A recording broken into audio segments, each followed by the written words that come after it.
नारायण साकार की संपूर्ण ब्रह्मांड में सदा सदा के लिए जय जयकार। नारायण साकार की संपूर्ण ब्रह्मांड में सदा सदा के लिए जय जयकार। अगर आपको चाहत है, आपका अंतरात्मा चाहता है, तो जीवन में जब तक तन में प्राण है तब तक पुरुषार्थ जरूर कमाना, परमार्थ अवश्य कमाना। अगर आप पुरुषार्थ कमाएंगे, परमार्थ कमाएंगे, तो निसंदेह आपका पुण्य कर्म संग्रह होगा। जब पुण्य कर्म संग्रह होगा तो वो आपके लोक और परलोक में ऐसे काम आएगा, ऐसे काम आएगा जैसे किसी का बैंक में खाता है और धन उस खाते में है, आवश्यकता पड़ने पर, विशेष जरूरत पड़ने पर कहीं नहीं भागते, कहीं दिमाग नहीं दौड़ाते, तुरंत कि भाई धन की जरूरत है, चलो हमारा खाता बैंक में है, और खाते में से पैसा निकाल के लाते। फिर कहीं मांगने की या हाथ फैलाने की जरूरत नहीं पड़ती है। इसी प्रकार से आज मौका है, वक्त है, समय है, आप आत्माओं के लिए जो ऊंचे ऊंचे पदों पर आरूढ़ हैं, धनवान है, यश मिल रहा है, मान सम्मान मिल रहा है, तपेश्वरी सो राजेश्वरी, इसी तरह से उन्होंने भी साकार हरि परमात्मा का भजन किया होगा, इबादत की होगी, त्याग तपस्या की होगी। उनको नर नारी का चोला मिला और ऊंचे ऊंचे पदों पर आरूढ़ हैं, धनवान हैं, पदवान हैं। अगर ऐसा न करते, अगर उनका सत्य का धन सत्य के खाते में, सत्य की बैंक में ना होता, क्यों? समझ आता है वर्तमान से संस्कार, जीवन संस्कारों पर निर्भर करता है। पूर्णतया ये पक्का समझ है कि जीवन संस्कारों पर निर्भर करता है। अतीत से वर्तमान, वर्तमान से भविष्य। अतीत का तो प्रायश्चित करना ही पड़ेगा। आज मौका है, वक्त है, समय है, वर्तमान को तपस्या बना लो, आपका उज्जवल भविष्य का निर्माण निसंदेह हो जाएगा।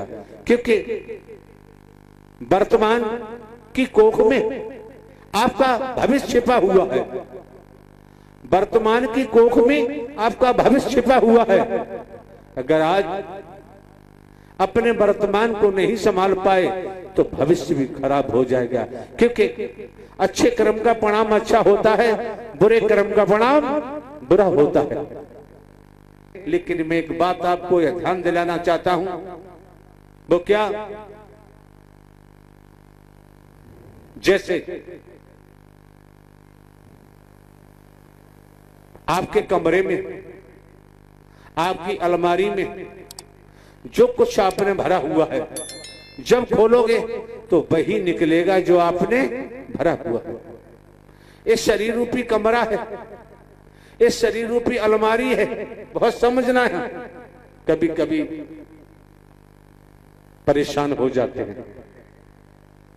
अगर आपके अंतःकरण में लोभ बसा हुआ है, लोभ बसा हुआ है, आप जहां भी जाएंगे, जहां भी बैठेंगे, तो लोभ ही लोभ दिखाई देगा और कुछ दिखाई, बहुत समझना है यहां।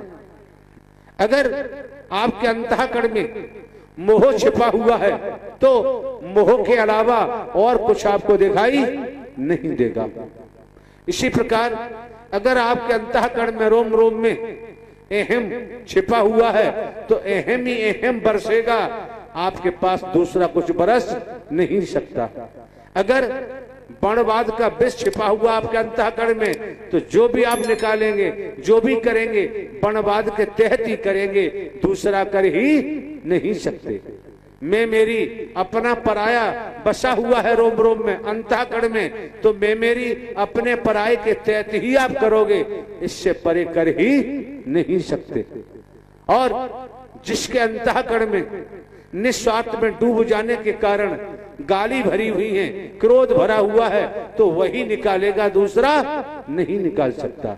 लेकिन जब आप देवी स्वरूपा, देव स्वरूप, संत जन, भक्त जन, ऋषिवर मुनिवर, पुराना सत्य के साथ के द्वारा ये मानव मंगल मिलन सद्भावना समागम के माध्यम से पुराना कचरा छांट रहे हो, निकाल रहे हो और आज सत्य ही सत्य अपने हृदय में भर रहे हो, परमात्मा की भक्ति भर रहे हो, इंसानियत भर रहे हो, मानवता भर रहे हो। तो सोच लीजिए, अगर जमाना भी आपको गाली दे तो आपके ऊपर असर होने वाला नहीं। जहां सत्य विराजमान हो गया, सत्य की कृपा हो गई, फिर उससे गाली गलौज, भेदभाव, संप्रदाय, ऊंच नीच, गरीब अमीर का कोई असर नहीं होता है। ये प्रभु परमात्मा साकार हरि की विशेष कृपा मानो, विशेष दया मानो, रहमत मानो और इसको प्राप्त करने के लिए ये अभ्यास कर रहे हो, अभ्यास करते ही रहना। क्योंकि ज्ञानी को ज्ञान से समझाया जा सकता है, लोभी को नहीं, अहंकारी को नहीं, भेदवादी को नहीं। वो लोभी तो लोभ से समझेगा, अहंकारी अहंकार से समझेगा, वनवादी वनवाद से समझेगा। ज्ञानी को ज्ञान से समझा जा सकता है। लेकिन आम महापुरुषों का, आपकी बहन बेटियों का आगमन सत्य के संग में हुआ है, अपने मन मस्तिष्क में रख लो, कभी निकलने मन देना। आपका मार्गदर्शन कोई आदमी नहीं कर रहा, कोई स्त्री नहीं कर रही, आपका मार्गदर्शन स्वयं। वैसे तो पूरे ब्रह्मांड का संचालन साकार हरि करते आए, कर रहे हैं, कर भी रहे हैं, लेकिन विशेषकर आपका मार्गदर्शन स्वयं आप आत्माओं को राह दिखाने, रास्ता दिखाने का कार्य स्वयं साकार हरि परमात्मा कर रहे हैं। ये दिमाग से जीवन में कभी निकालने मन देना। क्योंकि संसार में किधर भी जाना है, मार्गदर्शक का होना नितांत आवश्यक है। अब किसने किस प्रकार का मार्गदर्शक चुना, जैसा है वो वैसा ही मार्गदर्शन करेगा। पूर्व में ही परिभाषित किया जा चुका है, व्याख्या की जा चुकी है। इसलिए आज मौका है, वक्त है, समय है, मिथ्या न स्वर, भेदभाव रहित, मैं मेरी रहित, छोटा बड़ा रहित, काला गोरा रहित, नर नारी रहित, साकार हरि परमात्मा के अलावा जगत में और कोई आपका मार्गदर्शन नहीं कर सकता। ध्यान रखना, जो यहां देखने को मिलता है, जो आप यहां देख रहे हैं, साकार हरि परमात्मा की देन है। आप पर जो कृपा की है, आप पर जो कृपा की जा रही है, आपकी हर किसी के हाथ में यही कहा जाता है कि 5 उंगली एक सी नहीं होती, यही कहा जाता है। लेकिन आप महापुरुषों की 5 उंगली क्या, सब कुछ एक हो चुका है। आप महापुरुष जो जुदा जुदा थे, जुदा जुदा बिखरे हुए थे, टकराव था, आज साकार हरि परमात्मा ने आपको एकत्रित कर दिया है, एक सूत में बांध दिया है, एक धागे में बांध दिया है और आपके जीवन को धन्य बना दिया, सद्ज्ञान देकर, सद्कर्म कराकर। और आपको जीवन में क्या चाहिए और जीवन में क्या आवश्यकता है, आपने ये भी देखा होगा, सुना होगा। लोहे का अंकुश होता है जरा सा, जो मदमस्त हाथी को भी कब्जे में कर लेता है। ये सुना होगा भली भांति। इसी प्रकार साकार हरि परमात्मा का वचन कितना सूक्ष्म है, लेकिन कितना विशाल है, आकलन नहीं किया जा सकता। साकार हरि परमात्मा का वचन और सेवा और ये सत्य का अभ्यास, अगर आप इन तीनों शब्दों को पकड़ा और चलते रहे तो जब जरा सा अंकुश मदमस्त हाथी को कब्जे में कर लेता है, अगर आपने तीनों शब्द को पकड़कर और कर्म में ढाल लिया, व्यवहारिक रूप देना शुरू कर दिया, निसंदेह आपका जीवन निहाल हो जाएगा। आप बाग हो जाएंगे, आपका जीवन खिले हुए फूल की तरह हो जाएगा और चलते ही रहे तो इस संसार में भी यश पाओगे और जीते जी एहसास करोगे, महसूस करोगे, देखोगे कि अब मेरा भव बेड़ा पार हो गया, क्योंकि आप न नर है न नारी है। एक हाथ में सत्य की मसाल है, दोनों हाथ में सत्य की मसाल ले लो, खुद भी प्रकाशमान बनो और जिसको जरूरत है वो भी अंधकार से प्रकाश में आ जाएगा। ये सबसे बड़ा पुण्य है, इससे बड़ा कोई पुण्य जगत में न था, न है, न ही होगा। हाँ, महापुरुषों को भी प्रतीक्षा नहीं करनी पड़ती है। पूर्व इतिहासों के मुताबिक जिनको जरूरत रही, किस किस रूप में प्रतीक्षा की है, त्याग तपस्या की है, और संसारिक कार्यों के लिए आप किस किस के पीछे भागते हैं, प्रतीक्षा करते हैं, फिर भी उनका दर्शन नहीं होता।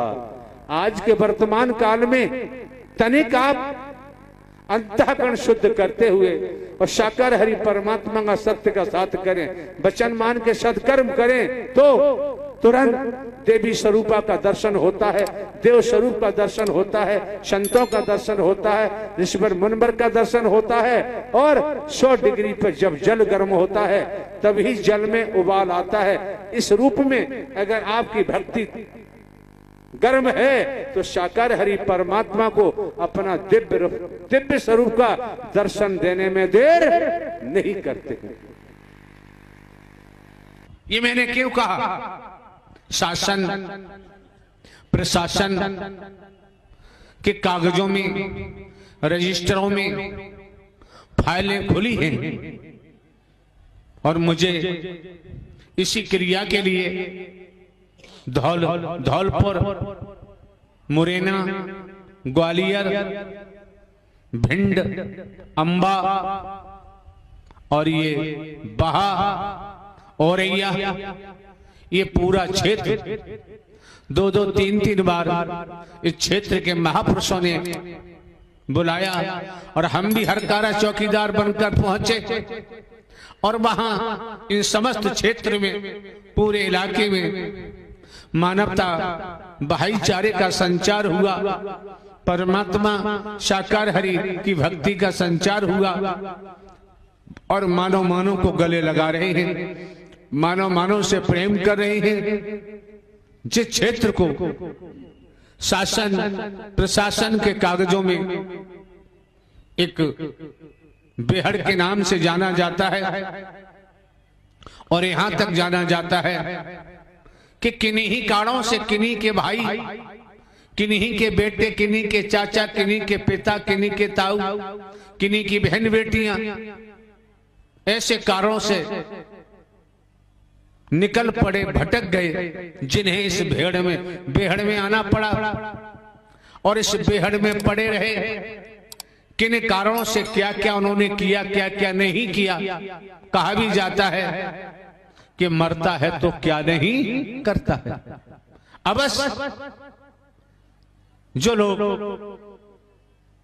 अपराध जगत में मुड़े, अवश्य उनको कहीं न्याय नहीं मिला होगा, उन्हें दबाया गया होगा, उनकी बहन बेटियों के साथ अच्छा व्यवहार नहीं किया होगा और जहां जहां गए उन्हें मदद नहीं मिली, उनकी सुनी नहीं गई, तो उन्होंने सोच लिया कि अब इसके अलावा और कोई रास्ता नहीं। लेकिन आज का दौर है, आज की जो स्थिति है, समस्त जनमानस, ग्रामीण अंचलों, कस्बों, शहरों, महानगरों, जहां भी आप प्रवास करते हैं, खेती बाड़ी, नौकरी, व्यापार करते हुए और साकार हरि परमात्मा का सहारा लो।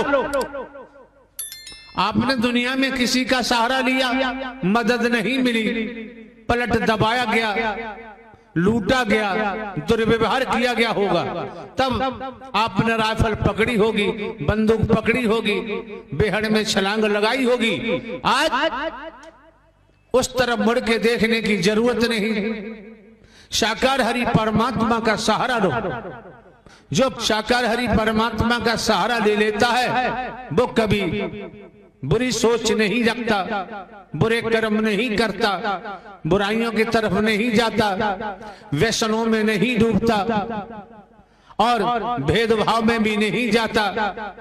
वह इंसानियत धारण करते हुए, मानवता को धारण करते हुए और समाज में एक खिला हुआ फूल बनने की कोशिश करता है। वो किसी का बुरा नहीं चाहता और ना ही बुरा करता है,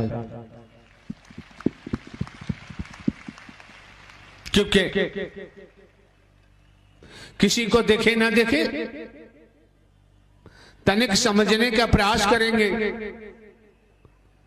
आपकी बहन बेटियां आती हैं, आपके बच्चे आते हैं, छात्र छात्राएं हैं, किसान, नौकरी करने वाले, जन, व्यापारी, जो भी हैं, जिन्होंने सत्य का साथ किया और एक एक शब्द को मन लगाकर सुना, ठीक से सुना, कर्म में ढाला, आज वो जीवन में उनको अभूतपूर्व परिवर्तन हो रहा है और संसार के तौर पर भी धन धान्य से भी परिपूर्ण है। परिवार में सुख है, चैन है, शांति है। और जो पुराने व्यसन लगे हुए थे, चाहे वो तामसी पेय हो, तामसी खाद्यान्न हो, जो भी बेकार हो, मैं मेरी, अपना पराया, भेदभाव का विष, अहंकार का पहाड़, ये सब कुछ सत्य के साथ में आने से धराशायी हो चुके हैं और एक इंसान ने जन्म ले लिया है, एक मानव ने जन्म ले लिया है। जहां इंसान ने जन्म ले लिया, जहां मानव ने जन्म ले लिया, तो आपको ये भी जानकारी है, मुझे महापुरुषों ने जानकारी दी है कि जो व्यसनों में डूबे हुए थे और अब गुणों में अब गुण धारण किए हुए थे, परिवार बर्बाद हो चुके थे, परिवार उजड़ चुके थे। जब से उन परिवारों ने सत्य का साथ किया है, मन वचन कर्म से आज उजड़े हुए परिवार आबाद हो चुके हैं। उनके बच्चे भी स्कूल जाने लगे हैं, दोनों समय भोजन भी भली भांति ग्रहण करने लगे हैं, अंग पर वस्त्र भी धारण कर रहे हैं और सर छुपाने को झोपड़ी भी प्राप्त हो चुकी है। क्योंकि अगर नियत सावधान है तो मंजिल आसान हो जाती है, और नियत सावधान नहीं, कितने धनवान हो, कितने पदवान हो, जब गिरोगे, ऐसे गिरोगे, दोबारा उठना संभव नहीं होगा। ध्यान रखो, मुझे मंदिर भी जाने का मौका मिलता है, मंदिरों में भी मैं जाता हूँ, गुरुद्वारे में भी जाता हूँ, गिरजाघर में भी जाता हूँ, मस्जिद में भी जाता हूँ। जहाँ जो पुकारता है मैं वहीं पहुंच जाता हूँ, और नहीं पुकारता है तो मेरे जाने का मतलब ही नहीं।